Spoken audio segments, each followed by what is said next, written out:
नमस्कार सभी को, स्वागत है आपका स्नेहा एजुकेटर चैनल में। आज के इस वीडियो में आप देखेंगे लाइब्रेरी साइंस का ये टेस्ट रहेगा। तो इसमें आपका जो भी स्कोर है वो आप शेयर करें। 100 नंबर का टेस्ट आपका ये है। इसमें आपके जो प्रश्न हैं ये आपकी आरपीएससी की परीक्षाओं में पूछे गए प्रश्न हैं और इनका फीडबैक आपको कमेंट बॉक्स में ज़रूर देना है। अगर आप इस तरह के प्रश्न आगे आने वाले वीडियोज़ में और चाहते हैं अपनी प्रैक्टिस के लिए तो आप कमेंट बॉक्स में लिख दीजिएगा। वीडियो अच्छी लगे तो ज़्यादा से ज़्यादा लाइक ज़रूर कीजिएगा। सबसे पहला प्रश्न है, क्लासिफिकेशन शब्द लैटिन भाषा के किस शब्द से जो उत्पन्न हुआ है? ये आपका हुआ है जो शब्द है क्लासेस। तो यहाँ पर आपका जो फोर्थ ऑप्शन है, क्लासेस से जो है इसकी उत्पत्ति हुई है, जो कि आपका शब्द कौन सा है? क्लासिफिकेशन। और ये कौन सी भाषा का शब्द है? लैटिन भाषा का। अगला प्रश्न है, ग्रंथ के स्वामित्व अधिकार की रक्षा करता है? तो वो करता है इंटेलेक्चुअल प्रॉपर्टी राइट एक्ट। तो इसमें आपका राइट आंसर हो जाएगा फोर्थ ऑप्शन। सूचना किसे कहते हैं? तो उसे कहेंगे products of human activities and events. विभिन्न मानवीय क्रियाओं एंड घटनाओं का उत्पाद जो है क्या कहलाएगा? सूचना। किसी प्रश्न में अगर डिटेल में जानने की रहेगी कुछ चीज़ें तो वो हम ज़रूर जानेंगे। अगला प्रश्न आप यहाँ पर देख सकते हैं इंग्लिश में, विषय निर्माण की प्रणालियाँ किसके द्वारा प्रदान की गई हैं? तो ये की गई है ऐसा रंगनाथन द्वारा। ज्ञान क्या होता है? तो ज्ञान होता है ऑर्गेनाइज्ड बॉडी ऑफ इंफॉर्मेशन, सूचनाओं का सुगठित स्वरूप।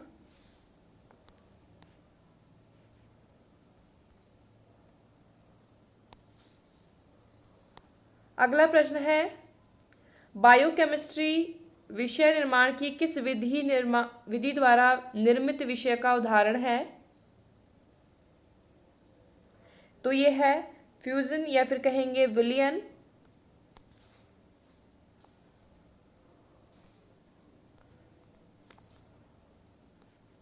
अगला है, शोध में वैज्ञानिक पद्धति का प्रयोग किया जाता है? तो ये सभी संकायों में किया जाता है, केवल विज्ञानों में ही नहीं, केवल मानविकियों में ही नहीं, या फिर आपके केवल सामाजिक विज्ञान में, सभी संकायों में जो है इसका प्रयोग किया जाता है। तो इसमें जिसका राइट आंसर हो जाएगा फोर्थ ऑप्शन। अगला प्रश्न है, FKW ड्रूरी ने किस विषय हेतु सिद्धांत प्रतिपादित किया है? तो ये आपको पता है कि इन्होंने दिया है बुक सिलेक्शन से रिलेटेड जो इनका प्रिंसिपल है, जो कि इन्होंने दिया था 1930 में। इसमें ये कहते हैं to provide the right book to the right reader at the right time. तो ये इनका क्या था? प्रिंसिपल था। किसको लेकर के? बुक सिलेक्शन को लेकर के या फिर ग्रंथ चयन को लेकर के। अगला प्रश्न है, बजटिंग की पद्धति जिसका संबंध जो कुछ घट चुका है से नहीं है किंतु यह भविष्य की आवश्यकताओं से अधिक जुड़ी हुई है, इसे किस रूप में जाना जाता है? तो इसे कहते हैं जीरो बेस्ड बजट या फिर बजटिंग। तो इसमें हो जाएगा आपका शून्य आधारित बजट। तो थर्ड ऑप्शन। PPBS पहले तो आपको PPBS की फुल फॉर्म पता होनी चाहिए, जो कि आपकी प्लानिंग प्रोग्रामिंग बजटिंग सिस्टम। और ये किससे संबंधित है या फिर क्या है? तो ये आपकी एक कह सकते हैं बजटिंग टेक्निक है या बजट बनाने की तकनीक है, क्योंकि इसकी फुल फॉर्म में भी बजट से संबंधित जो आपका टर्म जो आ रही है। वैज्ञानिक प्रबंधन स्कूल का जनक किसे कहा जाता है? इंग्लिश में भी आप देख पा रहे हैं, हिंदी में भी आप अगले ऑप्शन यहाँ पर देख सकते हैं। तो ये कौन है आपके? FW Taylor. त्रिपत्रक पद्धति में शामिल है, 3 कार्ड सिस्टम जो है उनमें कौन कौन से कार्ड जो है शामिल है? तो इसमें हम बात करें तो तीनों ही कार्ड जो है शामिल होते हैं, तो इसमें आपका जो ऑल ऑफ दीज जो है फोर्थ ऑप्शन इसका राइट आंसर होगा। ग्रंथालयों से ग्रंथों की हानि को ज्ञात किया जाता है, तो स्टॉक वेरिफिकेशन द्वारा, भौतिक सत्यापन द्वारा या स्टॉक वेरिफिकेशन आप ध्यान रख सकते हैं। Collection of development is the function of, ग्रंथ संग्रह विकास किस विभाग का कार्य है, तो वो है अभाप्ति विभाग या फिर आपका एक्विजिशन सेक्शन। अगला प्रश्न यहाँ पर इंग्लिश में आप देख सकते हैं, हिंदी में ग्रंथालय विभाग विज्ञान का कौन सा सूत्र ग्रंथालय की असीम बढ़ोतरी दर्शाता है, तो वो है आपका 5वां सूत्र। The library association is involved the promotion of libraries in the library association किस देश के ग्रंथालय विकास से जुड़ा हुआ है, तो ये आपका यूनाइटेड किंगडम या फिर great Britain, third option. Indian library science abstract was brought by, तो किस प्रारंभ जो किस संस्था द्वारा जो है किया गया था, तो ये ISLIC के द्वारा किया था, आइजलिक द्वारा किया जाएगा। नेक्स्ट है अधिकतम व्यक्तियों को न्यूनतम व्यय पर सर्वोत्तम अध्ययन सामग्री प्रदान करना ग्रंथ चयन का एक सिद्धांत किसके द्वारा जो है प्रतिपादित किया गया, तो ये किया गया था मेलविल ड्यूई द्वारा, थर्ड ऑप्शन। अगला प्रश्न है, किस पुस्तकालय संघ की स्थापना 1876 में हुई, तो ये था आपका American library association ALA। SWOT का अर्थ है, तो इसमें आपको जो ये चारों शब्द दिए गए हैं इनका जो फुल फॉर्म है आपको पता होनी चाहिए किसके संदर्भ में ये जो एक्रोनिम बना हुआ है। S से हम कहेंगे स्ट्रेंथ, फिर आपका W से है वीकनेस, O से है अपॉर्चुनिटीज, और आपका जो T बचा है वो आपका थ्रेट्स से। ठीक है, तो यहाँ पर पूछा गया है O किस काम O से संबंधित क्या है या फिर O की फुल फॉर्म यहाँ पर क्या है, तो वह आपका अवसर है या फिर अपॉर्चुनिटीज, तो अवसर भी कहेंगे हिंदी में। इंफॉर्मेशन शुड बी, सूचना होनी चाहिए,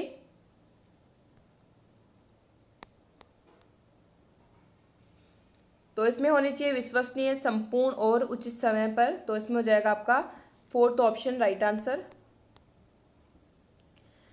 which is not Boolean operators, तो बुलियन ऑपरेटर जो दिए गए हैं, बुलियन कारक जो दिए गए हैं, तो वो कौन कौन से नहीं है,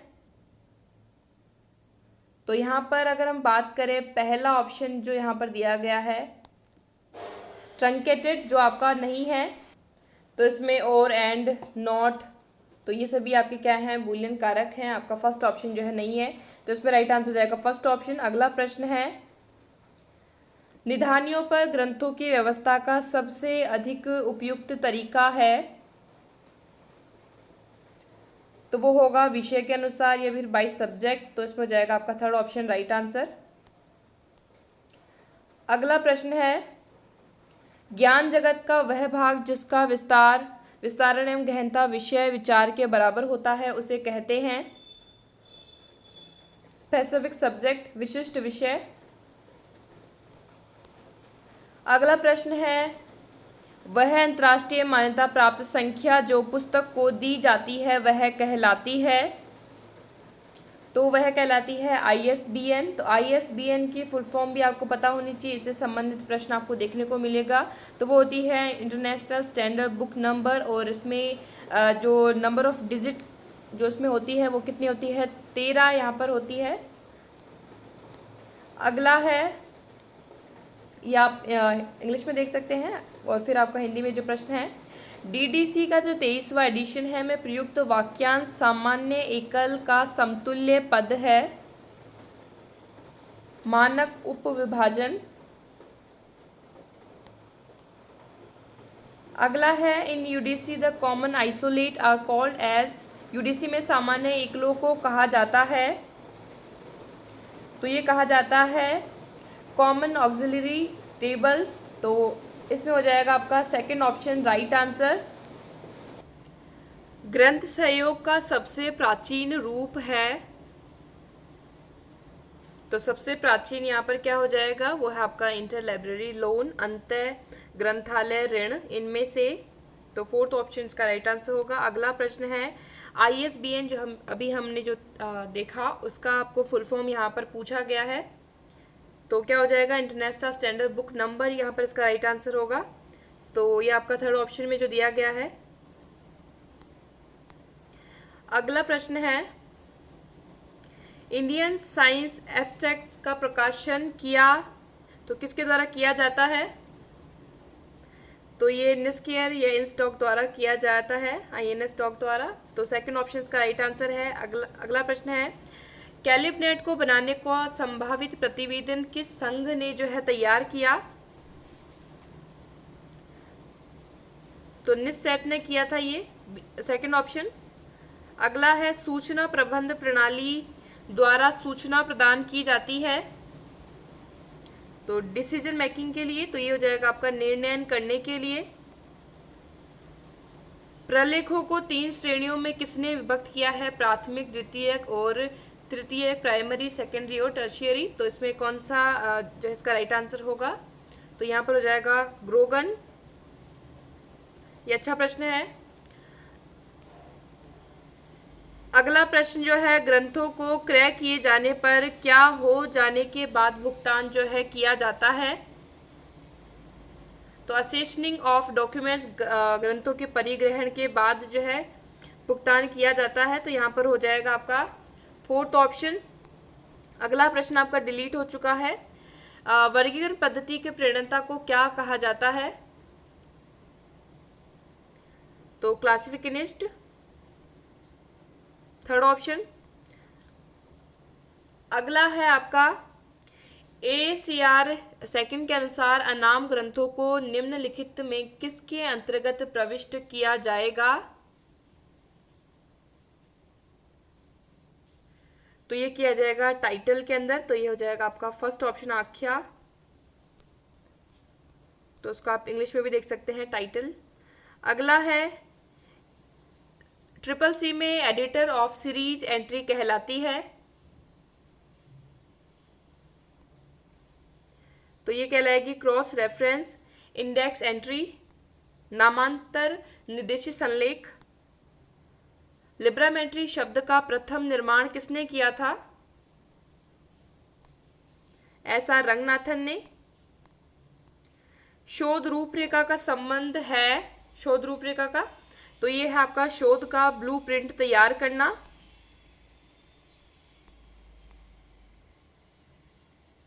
अगला प्रश्न है LC list of subject headings का प्रकाशन वर्ष था 1909। 1933 में किस संगठन की स्थापना हुई थी, तो ये हुई थी ILA की, भारतीय ग्रंथालय संघ या फिर इंडियन लाइब्रेरी एसोसिएशन। ALA का हेडक्वार्टर क्या कहाँ पर है, अमेरिकन लाइब्रेरी एसोसिएशन का, तो ये आपका शिकागो में है।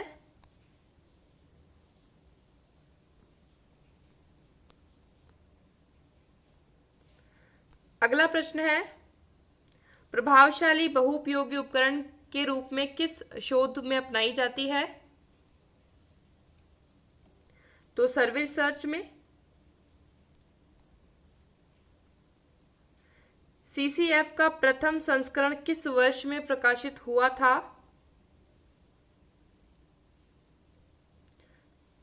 1984 में प्रकाशित हुआ था।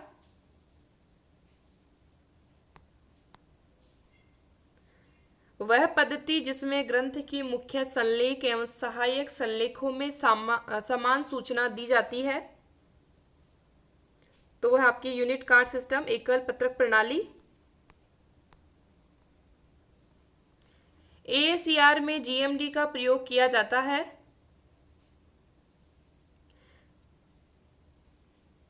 तो ये किया जाता है सामान्य सामग्री पद के लिए, जनरल मटेरियल डेजिग्नेशन के लिए। तो हो जाएगा आपका सेकंड ऑप्शन इसका राइट आंसर। अगला प्रश्न है, आदेश देने का अधिकार और आज्ञाकारिता सटीक करने की शक्ति के रूप में जाना जाता है। अथॉरिटी, प्राधिकार।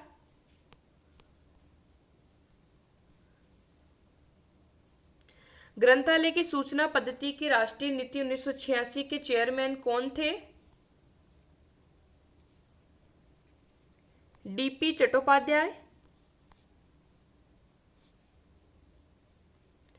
भारत में ग्रंथालय एवं सूचना विज्ञान की शिक्षा के लिए 2011 का महत्व क्या है? तो है आपका शताब्दी वर्ष। तो ये हमने आज के इस पेपर में 50 प्रश्न किए हैं। 50 प्रश्न का मतलब है कि 100 नंबर का आपने ये टेस्ट कंप्लीट किया है। अब अपना जो अपना स्कोर है वो आप ज़रूर कमेंट बॉक्स में शेयर करें। क्वेश्चन आपको किस तरह के लगे वो भी आप बताएं, और वीडियो अच्छी लगी तो लाइक ज़रूर कर दीजिएगा। अगर आप इस तरह के प्रश्न और भी चाहते हैं, लगभग 200 से 300 से ज़्यादा प्रश्न प्रैक्टिस के लिए, तो आप कमेंट बॉक्स में ज़रूर बताइएगा। ये जो सीरीज चल रही है, इससे पहले जो भी वीडियोज़ आ चुके हैं, चाहे आपको NIOS से रिलेटेड हो, चाहे आपके VOMU की बुक से बनाए हुए जो क्वेश्चंस हो, तो उनको भी आप देख सकते हैं। आई बटन पर लिंक मिल जाएगा लाइब्रेरी साइंस के जो मॉक टेस्ट हैं। इसके अलावा कोई भी क्वेरी हो आप बता सकते हैं, किसी प्रश्न में आपको कोई समस्या हो, और इसका PDF आपको टेलीग्राम चैनल पर ही मिलेगा। बाकी आपकी राजस्थान GK की जो सीरीज चल रही है उसको आप देख सकते हैं। कंप्यूटर से संबंधित जो प्रश्न हैं उनको भी आप रिवाइज कर सकते हैं PDF के माध्यम से। So thank you for watching. आज के इस वीडियो में इतना ही।